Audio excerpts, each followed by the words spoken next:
I went to London for 2 weeks and I was like really good about exercising, got a gym membership, which that's going to be my new thing whenever I travel, like week pass, 5-day pass, like whatever they might have. It's a great idea. I think you have to do it. And especially for me, like I feel like the hotel gyms like aren't enough, or like, you know, if you're checking out or whatever. So like, that's just, and then you spend the extra money, you know? So it's like, you have that incentive. Like I spent like 250 pounds for like a week. Like I'm going to show up. You want to be pot committed.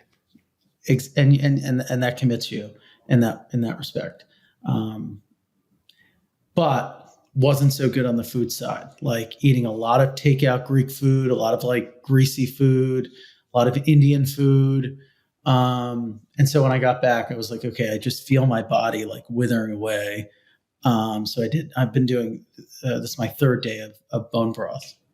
Do you get all the nutrients you need from like exclusively consuming bone broth?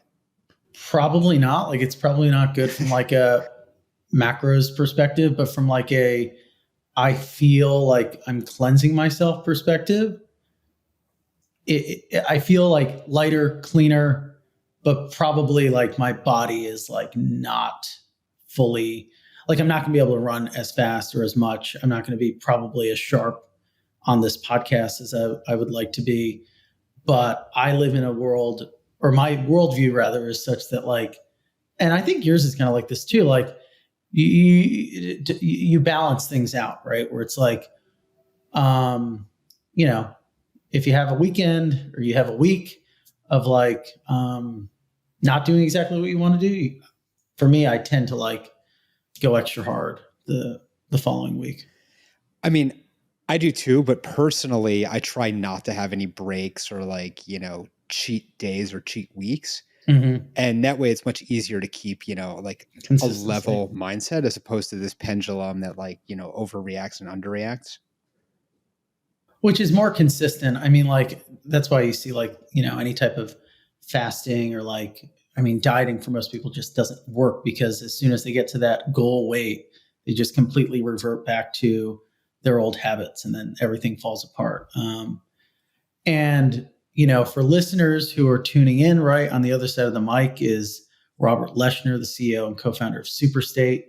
And correct me if I'm wrong, but the reason why we're talking about, or the relevance rather, of like the fitness journey that Rob has, is it's almost sort of started, correct me on the timing, around the same time as the launch of Superstate. So you probably know Rob from like Compound, obviously, or his active deal making over at Robot Ventures with Leshner, with Tarun. See, it's the bone. Wow, bone broth. Yeah. This is the bone broth. You know? If you weren't drinking exclusively bone broth, you know, you would have remembered all the details. Exactly. Crisp. But so the last time we spoke during Masari Mainnet, we kind of caught up on all things Superstate and your sort of health journey. And again, they kind of started at the same time. So roughly, you know, Superstate launched its first products February of this year. And, you know, March 1st of this year, I made a decision based on really nothing at all. It was relatively arbitrary, besides, you know, knowing that this summer was my 40th birthday. I decided to get in shape. And for anyone that knew me within the crypto ecosystem, you know, I was never somebody that was in shape. I was never somebody that ate well. When I went to an event, I would have way more hors d'oeuvres or appetizers or cocktails than, you know, most people probably should. And so I was really in pretty bad shape, which I think actually happens to most crypto founders. So much focus is spent on building something new and not on yourself. And at some point, you know, I just earlier this year decided to make the switch and have had somewhat of a monk-like discipline ever since. Mm-hmm. I mean, I've never talked about this on the show, but I'm sure viewers have, you know, witnessed sort of my own fluctuations. And it is kind of a crypto thing. Like Stani at Aave had the same issue health-wise that I did with the gallbladder. And has since like completely transformed his diet. And a lot of people, when I was at Mainnet specifically, like so many of the people at the side events are no longer drinking, which has been part of my story to an extent in managing that. I think Stani also doesn't drink anymore. But it speaks to sort of the intensity of this space. Like when you are hyper focused on building something, you put certain elements of your life not on hold per se, but they are sort of pushed down the ladder of priorities to an extent. Of course, it's prioritization. When something is experiencing growth, whether it's a podcast or a DeFi protocol or a venture fund or a business or like anything that you find important, oftentimes that crowds out everything else, right? And when you're stack ranking, like what do I have to spend my time on today? It's the burning fire or the 32 different burning fires, Exactly. in a world-changing moment, as opposed to things that have a longer term payoff that requires just a lot more work over an extended period of time. And so it's very easy to neglect things like health. And that philosophy or the philosophy that underpins one's prioritization process for you, I'm sure, as for many listeners, informs their personal life as well as their professional one. A lot of interesting things to get into. That's why I asked for extra time from your handlers, because I think folks listening are going to learn a lot about asset management, about what tokenization really is, but also given sort of your role and this sort of this health journey that you've been on, a lot about just sort of how to manage things, I guess, how to manage your time, how to manage a company, and how to manage yourself. But for folks who maybe are unfamiliar, right, they only know you from X, Y, or Z, let's walk them through, because I'm like 90% sure that you've never been on the show in the capacity as CEO of Superstate. So and that could like 90%. I think you're right, sure. Yeah. So let's give them, to kick things off, a high level overview of the firm's mission and how it fits into this broader trend sweeping crypto that's really catching a moment right now of RWAs. Yeah, absolutely. So before I go on the present, as Frankie mentioned, I'll talk about the past and what I've done in the space so far. In 2017, I was one of the co-founders of Compound Labs, which built the Compound protocol. It was one of the first DeFi applications. And from 2018 to the present, I've been investing through a firm called Robot Ventures with Tarun and some great folks on our team, mostly in very early stage blockchains, DeFi protocols, interoperability protocols, ZK, and cryptographic edge tech. And at a certain point, I decided that I was going to focus on something new. And this really came around 2023, where I started to become disillusioned with the growth of the DeFi ecosystem, which I had a very early role in helping to shape. And the disillusionment came from the fact that, on the one hand, I felt like as a community, we had built some absolutely incredible demonstrations of tech, of how you can use smart contracts or computer programs to create systems that run autonomously 24/7, 365 days out of the year, that were robust. DeFi went through many different trials and tribulations, over the years that I was involved, and always came out stronger. And on the one hand, I felt like we'd built an incredible ecosystem, but at the same time, what kept on gnawing at me as a DeFi founder was the fact that the assets that were being traded, that were being borrowed, that were being derivatived, that were being used on chain never really seemed to change. It was, Ether, wrapped Bitcoin, a couple governance tokens, a couple stable coins, et cetera. And the list really didn't evolve that much from like 2017, honestly, to 2023. And when I first got started as a builder in crypto, my expectation was like that surely within 5 years of starting, without question, every asset would be on chain, stocks and bonds and commodities and real estate. And, it would all be assets on chain that could fit inside DeFi protocols. But by 2023, nothing was fitting inside DeFi protocols really, besides crypto native assets that were issued for the first time on a blockchain, typically the native token of some other crypto project, never really a non-crypto project. And that was, the available assets to grow the DeFi ecosystem. And the conundrum I saw was that the growth of DeFi as an aggregate would be limited by the assets available to it. And that, if you looked at what was in crypto, it's like, this big, for those listening and not watching, it's like two little fingers, close together. But the assets off chain, all of the rest of the wealth, recorded in really bad ledgers, recorded in spreadsheets and like physical paper that sits in filing cabinets, that wealth is so much larger. I mean, hundreds of trillions of dollars that,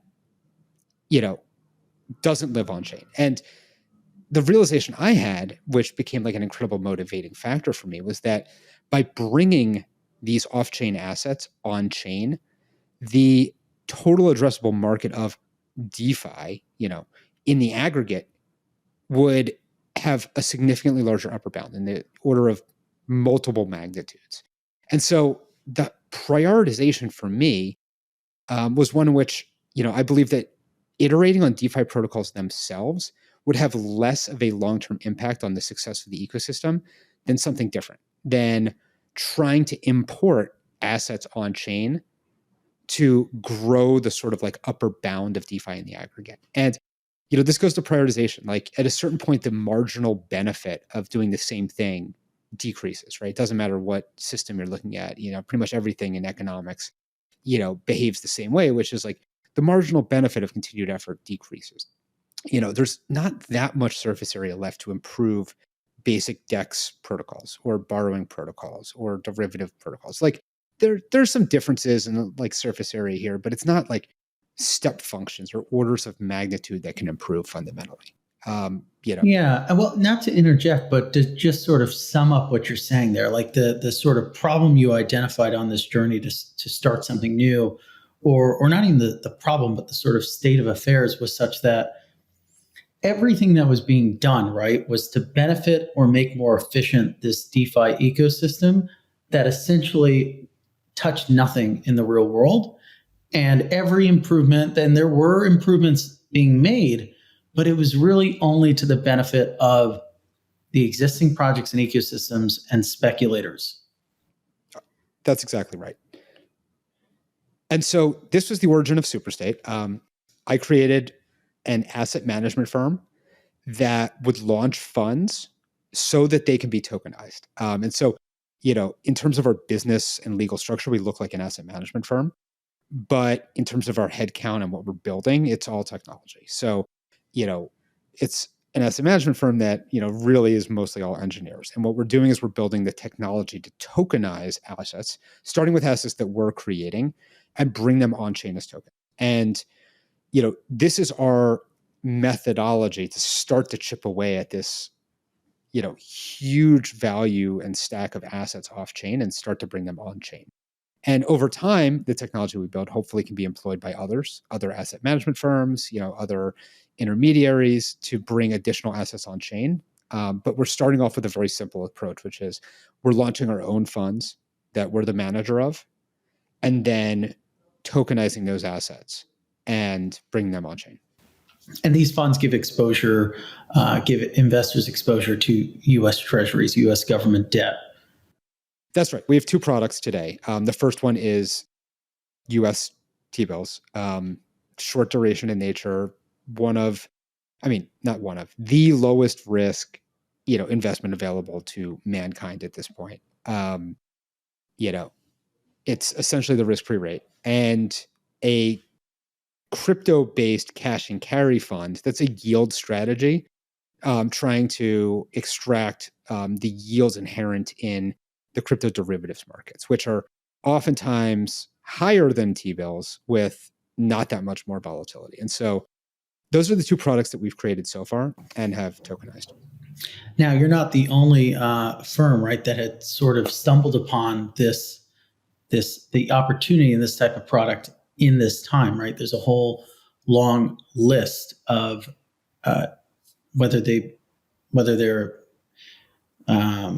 you know, incumbents or new upstarts at the Series A stage as well, or on the DeFi stage without some of the trappings of an asset manager that you guys have. We talked about this when we were enjoying breakfast the other day. Why now? What was it about this moment that people saw this as an opportunity? Is it as simple as rates were high a year ago? Was it as simple as crypto people looking to figure out how they can park their wealth or their money in a more traditional mechanism? What was sort of how did the stars align? Yeah, it's a great question. I view a couple like major macro tailwinds to the idea of tokenizing treasuries, right? Treasuries really being the second major asset that's being tokenized after dollars, right? Stablecoins have clearly demonstrated traction and product market fit for saying we're going to take $1 and we're going to issue a token against it. At this point, you know, it's not really as clean as that. It's not like one-to-one where it's like, oh, it's $1 like sitting in a bank account, like segregated. It's like, well, actually, it's like a bucket of assets. There's some commercial paper, there's cash. Yeah, and it's worth more than $1. So like it's a dollar coin backed by very likely to be more than $1. And I think there's a couple of reasons why treasuries are the next asset that people are excited about tokenization. And the idea, I think, struck a lot of different folks at the same time for the same reasons. The first is this sort of macroeconomic backdrop. Macroeconomic backdrop, including both TradFi markets and DeFi markets. So, you know, one of the things that was true from about 2018 to about 2022 was that interest rates on chain were higher than interest rates in TradFi, right? In general, you could earn on stablecoins a lot more in crypto in DeFi than you could parking it in T-bills. This is because interest rates from 2020 in COVID went down to zero. Before that, they were not very robust.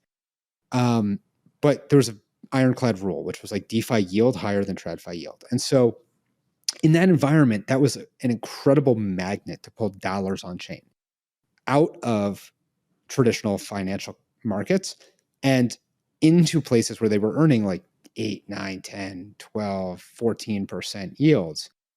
And so the macro environment started off as a magnet for pulling dollars into tokenized form. But what happened as interest rates started rising at the same time that there was essentially a glut of stablecoins, et cetera, was that this relationship flipped. And suddenly for the first time in like 2023, right, people said, wait a second, like interest rates are higher in TradFi than in DeFi. Why would I take the risks of protocols and smart contracts and like governance and hackers and when I can put in the full faith and credit of the US government? Yeah, when I can just lend it to the US government, you know, for short amounts of time. Like this doesn't make sense anymore. And when interest rates inverted between DeFi and Trad, that's one of the first major sort of like why nows.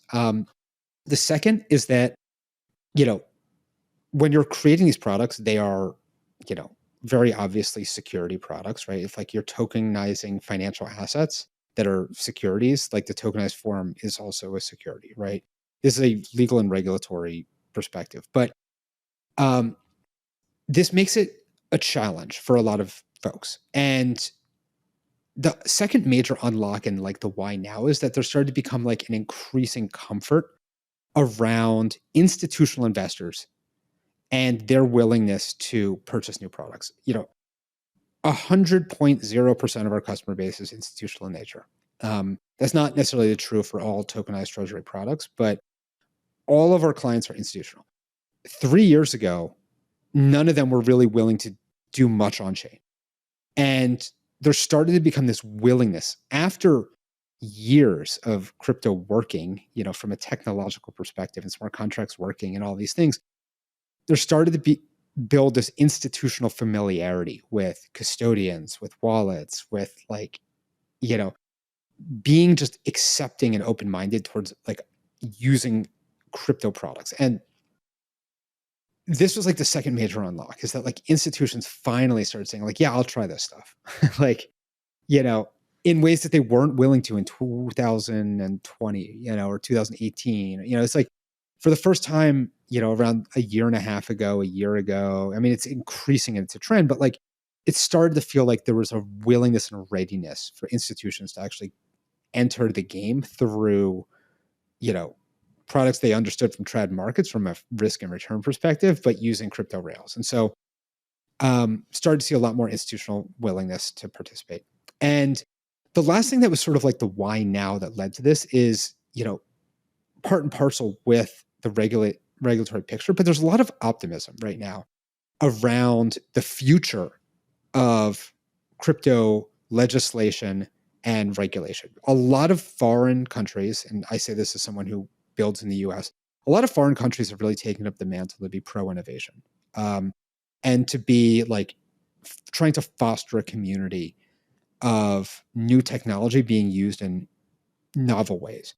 And even though the last couple of years in the US have been full of headwinds on the legal and regulatory front, you know, over the last year, everyone has started to see the light at the end of the tunnel.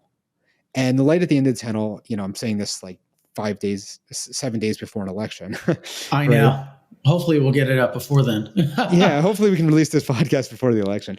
But my prediction, I think that of like most builders in this space and most investors in this space, is that regardless of who wins, the legislative and regulatory path for crypto is incredibly bright. And this, or it's at least an order of magnitude more bright than it was 3 years ago. Exactly. Or an order of magnitude less hostile. Yeah. Right.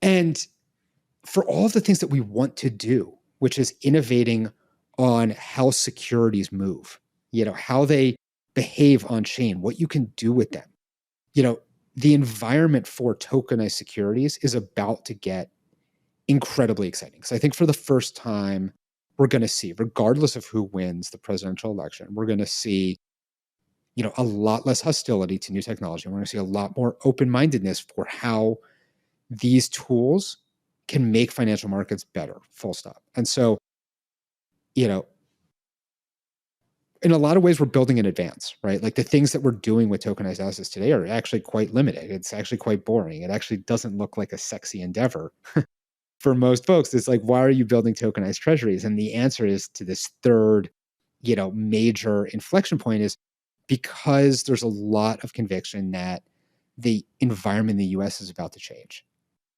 Well, I want to get to how hostility is decreasing, but I'm going to weave back to it. I'm going to do the Trump weave eventually. Please, let's weave. We're going to weave a lot.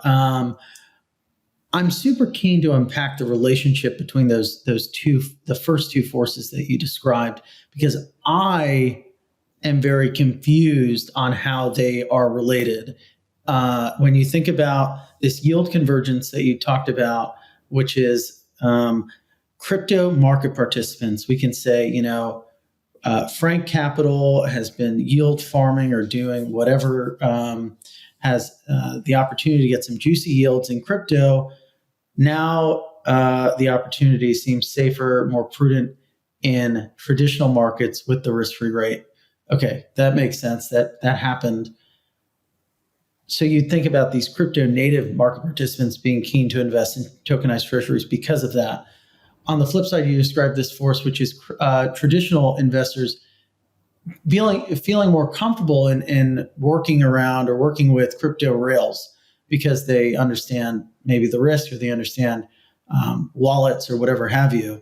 But still, I don't understand on that second part, then why invest in tokenized treasuries versus just treasuries? It's a great question. Why have, I'll go into it. So, and we haven't really touched upon the why of why tokenization in the first place, right? Well, the why we talked about the why for like a crypto native person. It makes total sense. Yeah. So to go into this, you know, the biggest advantage that I think we haven't really touched on yet is the speed and the flexibility of keeping assets in one place. So if you're trading crypto, right? If you're, trading just Bitcoin, let's just say, and your two choices are Bitcoin and dollars as your non-Bitcoin asset. Mm-hmm. If you have a tokenized treasury, you're able to go very easily between Bitcoin and tokenized asset, keep them in the same custodian, keep them in the same workflows, the same accounting system, the same processes, the same wallets, the same everything. If you have to take those dollars and go back to TradFi with them, it's multiple days of wires settling into a brokerage account. Totally. It settles. You buy a treasury, that settles. Eventually you decide to sell it. That settles. It goes back to cash. You wire it out of the brokerage account, back to your bank, back into the crypto ecosystem through like stablecoin rails. That whole process is, assuming you're just holding a T-bill for a day, it's probably about a week, which that's just the speed of multiple TradFi hops, right?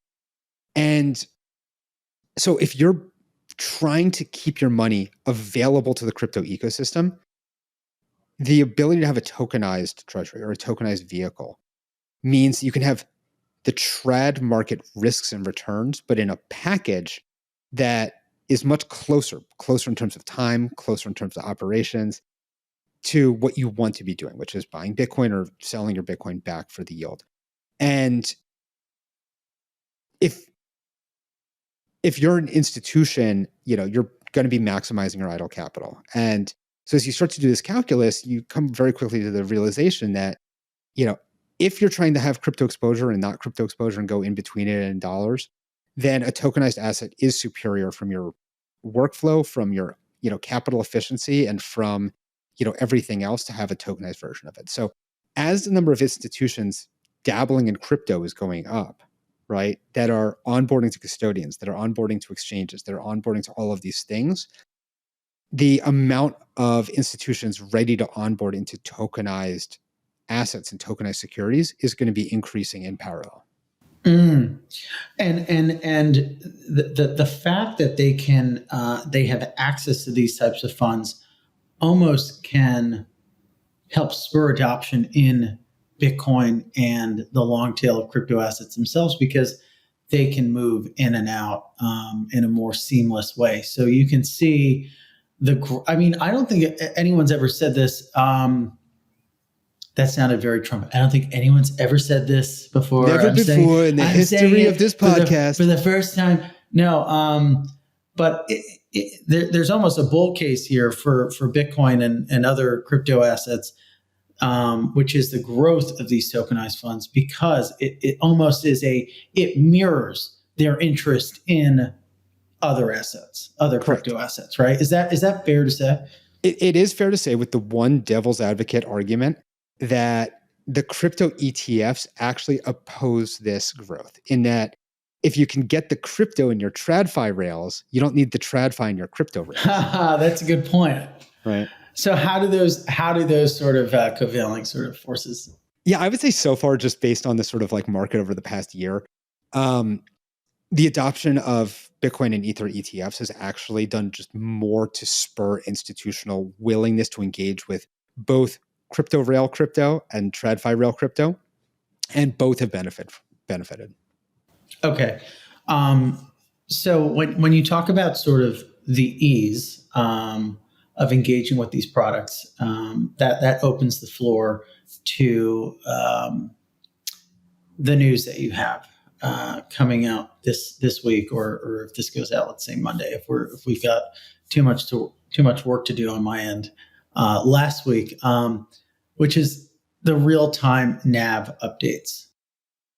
That's right. For these products. So walk us through sort of how this new feature will sort of transform, or to maybe be more conservative, change how investors interact with these funds, and then walk us through sort of this concept of like every second accrual of interest and how that's different from traditional assets. And I'm sure a lot of listeners are like, whoa, Frank, you kind of just hit me over the head with a lot. But so maybe walk us through how interest accrual typically works and how crypto can change the dynamic there. Yeah, absolutely. So I'll try to summarize everything at a really high level, and I'll start with the trad side and move on to crypto and then talk about what we're doing. So in traditional markets, almost everything is settled and calculated in terms of days or business days. You can't really earn 1 hour of interest in traditional markets, okay? Because for money to move, it takes more than an hour for it to settle, right? Because of this, everything is done in days. There's really no difference between putting on a trade at, 6 p.m. or 9 p.m. It's just like, or 6 a.m. and 9 a.m. It's like, where is money going to end the day? And everything works in day increments. That's like the unit of measurement of time that traditional markets function on. This is very logical. Most computer systems and everything and the way markets have evolved over hundreds of years. I don't need to philosophize on why it still works in days, but it works in days. In equity markets, we just went from T+2 to T+1 and everyone went wild and said, oh my God, incredible. It takes, we now measure things in 1 day instead of 2 days, right, to settle a transaction. But everything operates in days, whether it's equity is settling, whether it's interest being accrued on a bond, whether it's, interest in a money market fund being distributed. Days are the smallest unit of time. And that's not how crypto works. And up until the advent of DeFi, starting 2017 or so, right? And I'm going to exclude the whole history of Bitcoin up to that point because there's not really like interest or these weird calculations. But like starting in like 2017, 2018, as DeFi started to get designed really from the ground up, it didn't have to get built in the same way as traditional markets did. And the way things work in DeFi is things are calculated by block, or they accrue by block, which is 12 seconds on Ethereum and less seconds elsewhere, right? And all of the math that was done, and this is actually something that like I personally as like a academic / researcher / engineer / person was very focused on in the early days of the Compound protocol was designing systems that were continuous, where interest accrued continuously as a function of time, and the computations were efficient enough that you could calculate this for all users simultaneously. And a lot of work went into like the early days of DeFi, just figuring out how to do these things on a blockchain, like the math of it, the algebra, it's like, in Solidity being bug free, like at this point, it's all taken for granted. But this was like a major discovery, circa 2017, that you can efficiently, build systems that work in real time for everybody all at once, even on a blockchain like Ethereum, where memory is extremely limited and extremely expensive, and you can't do that much computation. And so crypto and DeFi has proven out like incredibly effectively that things can work in real time. You don't do a transaction and say like, okay, in a day, I'm going to get, a message saying that it's settled. They settle atomically. Like as you do a transaction, that's it, right? Like you, and so this is a better system. And when I talk to like folks outside of crypto, they have a hard time grokking just like how good this is and how effective it is and that it works at all, right? Because they're like, oh, I just heard that smart contracts have bugs in them and they get hacked. Like, most people don't appreciate, if they're not like working in crypto, the fact that transactions all happen continuously and in real time. And that's an incredible deviation from how the rest of finance operates. And it's underappreciated. And I will say it's underappreciated by most people in crypto even. And like, I don't think like when we talk about the advantages of like what crypto offers that TradFi markets don't, the bread and butter of this gets like analyzed and discussed enough. But I think that's because most people in crypto are operating only in crypto. Like, it's a meme, right? Like, my wallet has 5 million and my checking account has $100 in it, Yeah, so that sounds like me, actually. Yeah. So a lot of people aren't engaging, right, with necessarily traditional finance to the extent that they would. Exactly. So anyway, think of TradFi as T+1 and think of crypto as 12-second calculations. Everything is happening 12 seconds to 12 seconds to 12 seconds to 12 seconds. Prices fluctuate in increments of 12 seconds. Things settle in increments of 12 seconds, right? Two radically different systems.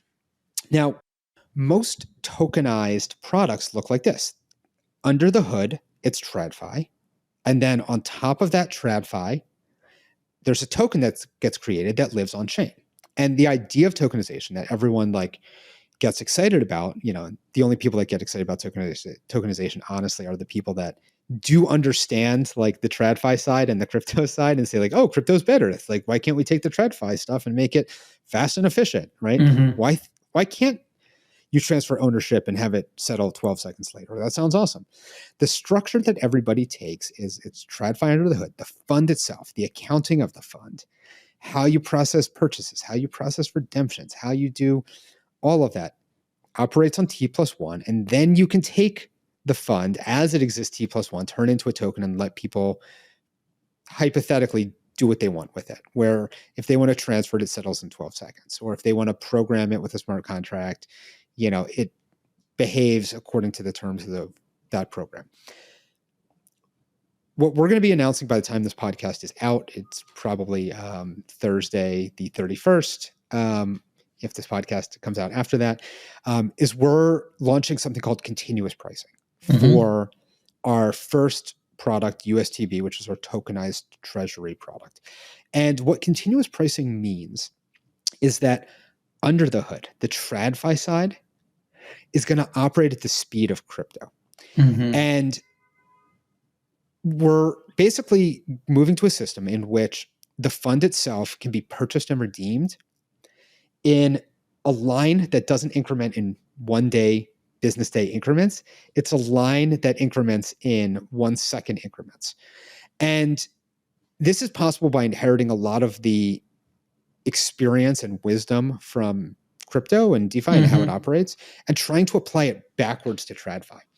And what continuous pricing unlocks is the ability to operate 24/7, 365, outside of a normal business day confine to, mint and burn shares of the underlying TradFi piece of this fund. Yeah. And there's a lot of advantages to this. One is that, people can operate outside of business hours as they do in crypto. We take this for granted that Frank, if you want to click transactions in your underwear at 4 a.m, you can do that. And it works the exact same way as if you're wearing a suit at 10 a.m. in the morning. This part is taken for granted, but it means that, you can operate outside of business hours for a TradFi fund.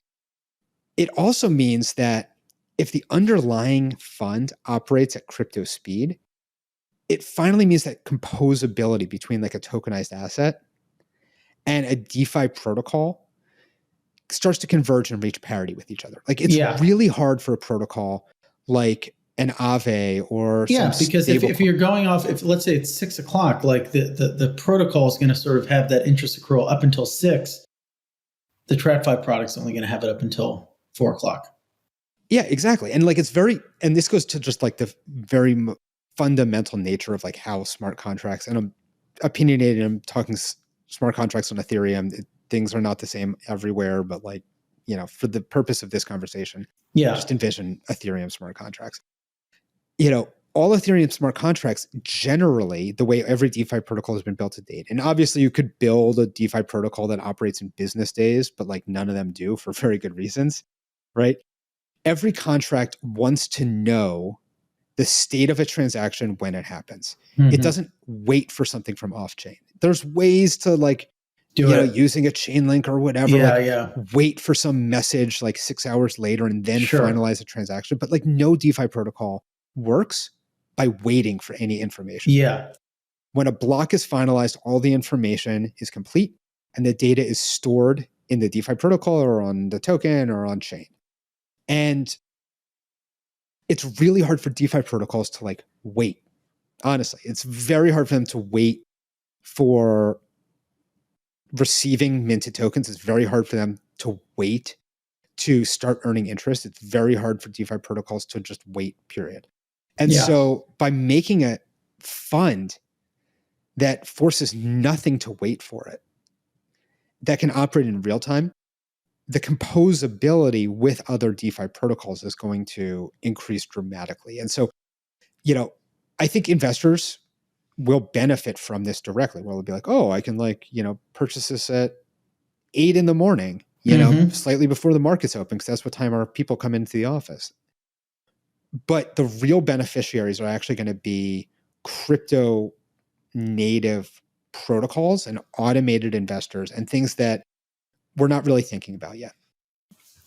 When I think about the challenge of the job that folks like you, but also just even crypto at large, has in reshaping financial services, it's like we're trying to put inside the belly of a horse a carburetor, as opposed to building a car. I love that analogy. I love it. I thought of that while I was using the restroom. It's that bone broth. It's kicking in finally. It's kicking in, and I turned the lights on. So to extend the analogy, right? Like, you still have this traditional government debt market that operates on its rails. And so how do you overcome the hurdles that presents whilst, obviously introducing these innovative functionalities? Yeah, that's a great question. I'll start with the ways that we don't overcome it and we have to grapple with it and the downsides of that. And then I'll walk you through my future vision for how this all gets better. So in the status quo, the way we're sort of, amalgamating continuous pricing at a fund level and an on-chain level with a treasury market that operates during business hours on business days is one of using, basically smoothing effects in the way we do pricing. So to walk you through in detail how this works, if somebody subscribes off hours and we can't take that cash and move it into new T-bills yet, then it winds up being a proportionate small drag on that 1 day's returns for all the other investors. So currently the fund is 150 million, give or take a little bit. If somebody subscribes for $5 million at, midnight, when the market is closed, then, until the market opens, their cash is not in underlying yield producing assets. And there's winds up being 9 hours of drag times 5 over 150, 155, I guess, on the sort of yield of all investors. So divided by, time divided by 24 hours, right? So, it might lower the returns that day for all the investors from 4.83% to 4.82.5%, right? It's relatively negligible. But it does create a very small drag on performance. The opposite is true, which is if you're redeeming from the fund off hours, it creates theoretically a small tailwind on performance for all investors. And these two things should smooth themselves out and even out, but it creates a small jitter in the returns. It might be a jitter that's imperceptible, but it does create a tailwind or a headwind on the returns of investors just a little bit by the portion that comes in off hours for the amount of time it's off hours. And we're basically using, this a methodology because of the fact that you in TradFi can't buy and sell treasuries 24/7. Eventually, I'm talking 5 years from now, I hope to get around that by, being able to, settle with counterparties in the treasury market using stablecoins, using USDC. Well, sure. Right? Yeah. I would love for banking rails to operate 24/7, right? Eventually we'll get to the point where, you'll be able to deploy capital into trad assets off hours too. Mm-hmm. And I think, ironically, it might be tokenized products that start to push TradFi forward a bit or pull it forward with demand just a little bit, but it's going to be so slow. So I feel and I think you'll agree with me on this, for the majority of crypto's history to an extent, and I don't mean this in a pejorative way, but it was how do we reshape finance? We're taking a page out of the leaf of finance and making it better using crypto stuff. So lending, but crypto or whatever have you. don't want to get too much into it. Whereas now I'm seeing like these pockets of like not crypto related stuff, but financial services companies doing things that crypto firms did first.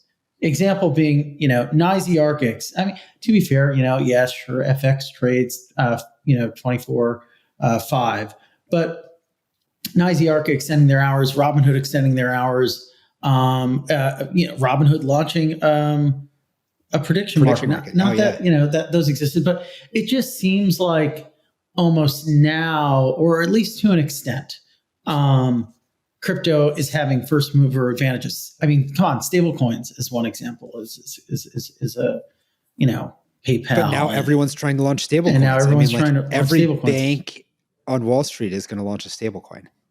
Exactly. And so it's interesting to see like this.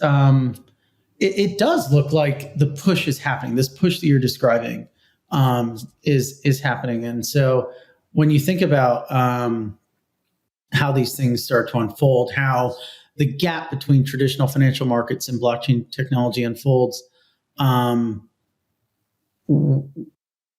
when does, right, or to what extent are most financial rails on a blockchain? I mean, eventually, I think a lot more, but it's going to take a long time. I mean, like, I don't want to be, pessimistic here, but it's not going to be next year, right? Mm-hmm. It's, I think over the next couple years, we have an opportunity, especially with a backdrop of, positive pro-innovation legislation and regulation, that like tokenized assets will grow substantially, where they'll grow in the type, outside of just treasuries to like a variety of different products and asset classes. They'll grow in size, they'll grow in adoption, and we'll start to finally see an ecosystem of like infrastructure around them, ways to actually trade them, ways to borrow them, ways to do all these things that like right now you really can't. I think RWAs will be very positive, but like how long until all of finance moves onto a blockchain? It's like, man, Frank, that's going to be so long in the future. Migrating systems in general is hard. Half the banks on Wall Street still have like COBOL engineers to maintain systems that were like built in 1974. And like, they still have some data on like a COBOL mainframe. It's like the pace of innovation and migration is really slow. And to some people, it's incredibly exciting. Like there's, CIOs and CTOs out there who are like enamored with the transformation of like the back end systems, from COBOL mainframes to modern stacks. But like most people don't care. Most people at the end of the day don't even know what's under the hood. All they know is they have money, they have asset, they have thing, and they can watch it, they can do something with it. And that's it. Like how it works, where it works is completely inconsequential, right? If I bet you couldn't tell me with any precision what the programming languages are that underpin the products you use, right?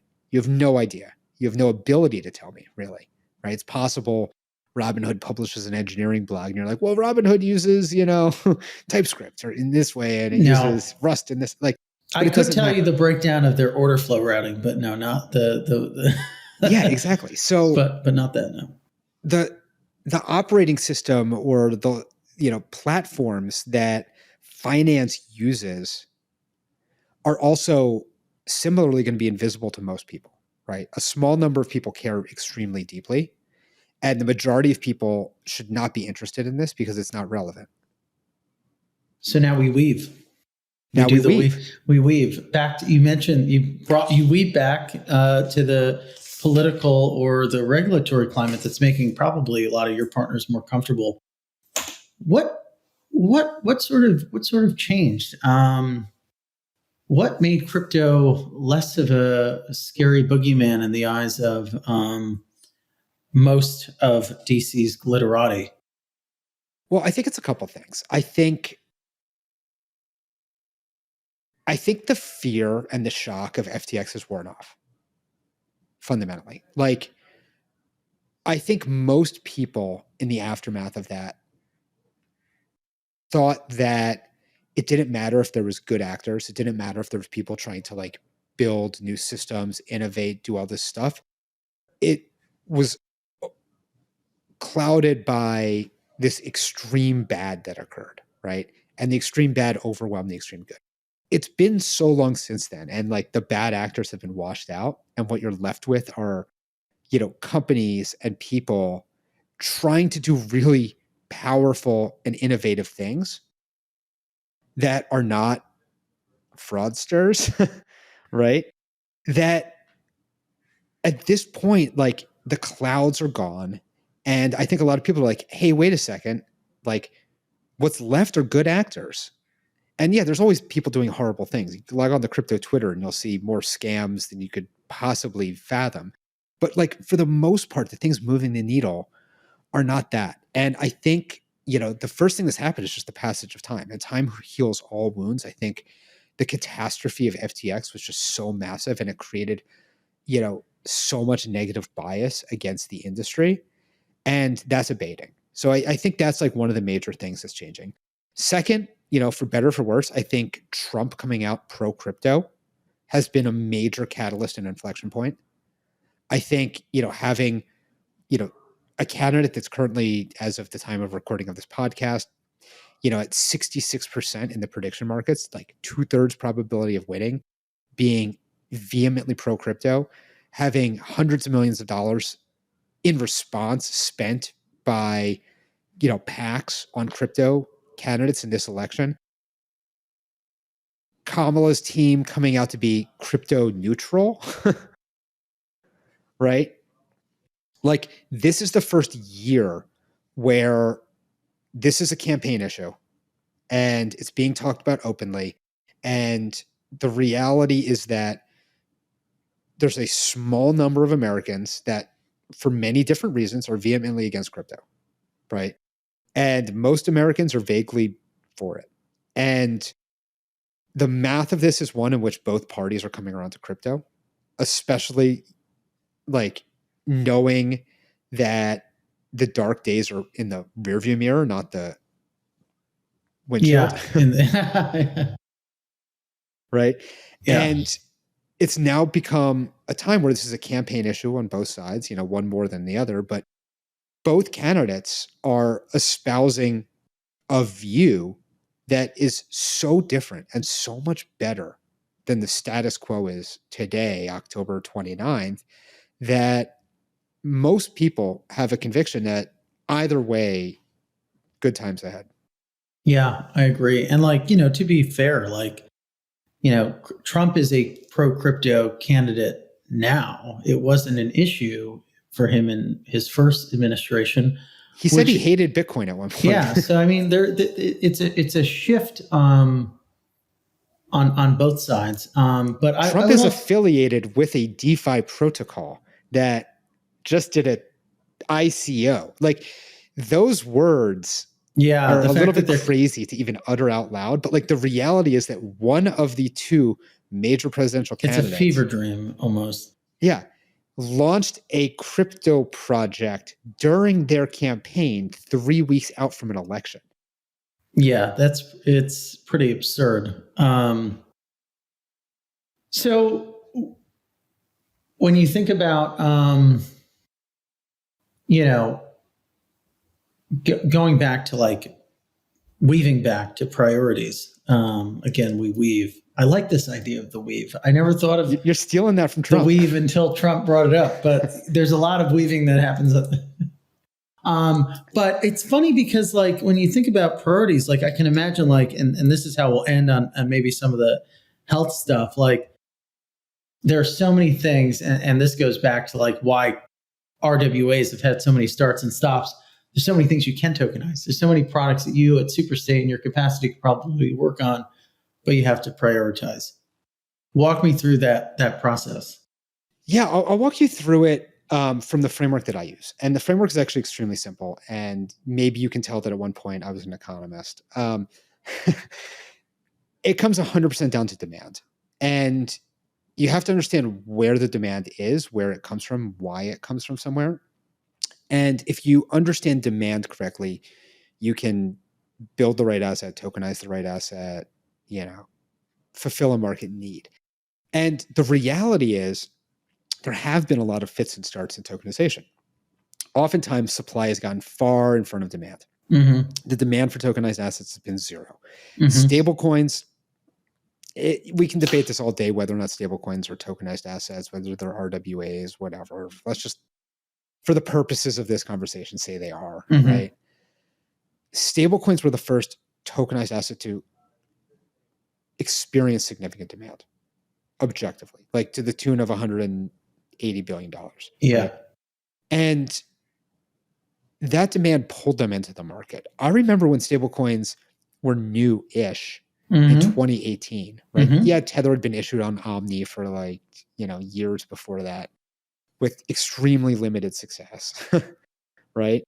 But 2018 was the first year that stablecoins started to experience significant demand growth. And it's not that Circle did anything new, like USDC has basically been unchanged since 2018. It's not that Tether did anything new.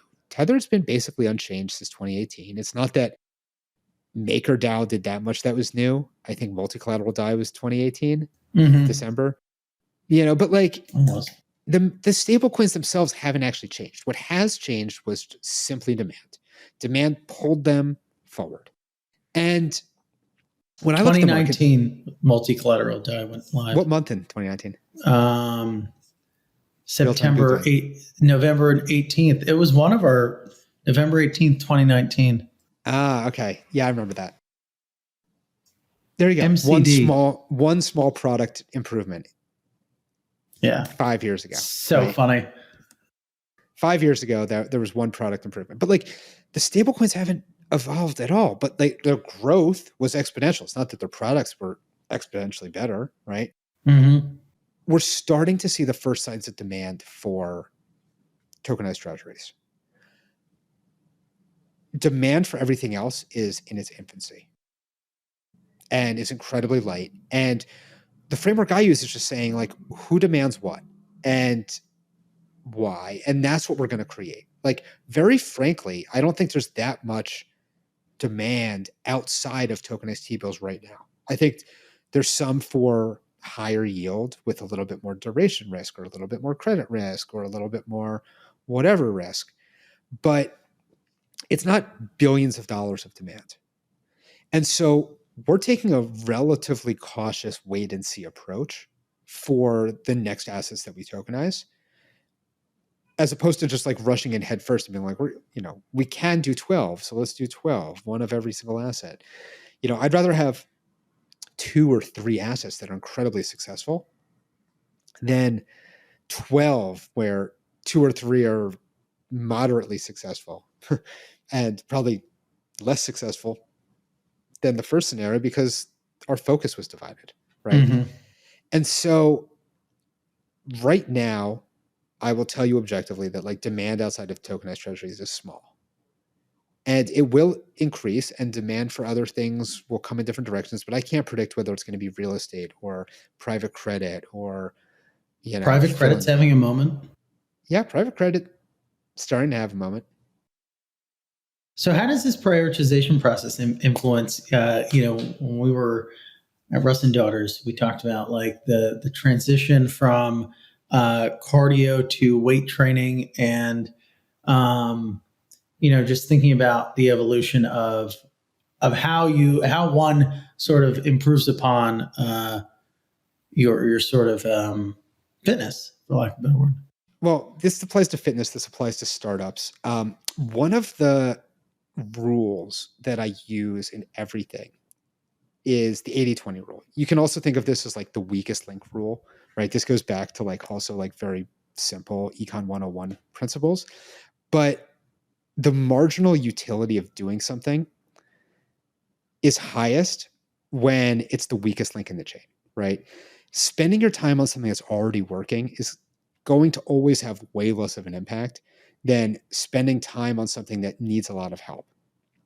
Whether that's, in a startup, there's so many different departments, whether it's like, engineering or marketing or business development or, design or whatever. It's like fixing the thing that's weakest usually has the highest impact as opposed to spending time on something that's functioning flawlessly, right? And so I think of health similarly. I think of startups similarly. I think of like a lot of things and like address the biggest pain point and problem and weakness first. Like over optimizing something that's already working is going to have minimal impact. It's barely going to move the needle, but fixing something that's like not working is going to have a huge impact. And like all this should be relatively obvious. You just have to extrapolate it out to your whole life. And so, when it comes to fitness, it's like I was significantly overweight, like very objectively, I was, much heavier than I am today. Yeah, you've lost like 40 some odd pounds? No, I've lost like 60 pounds. Yeah.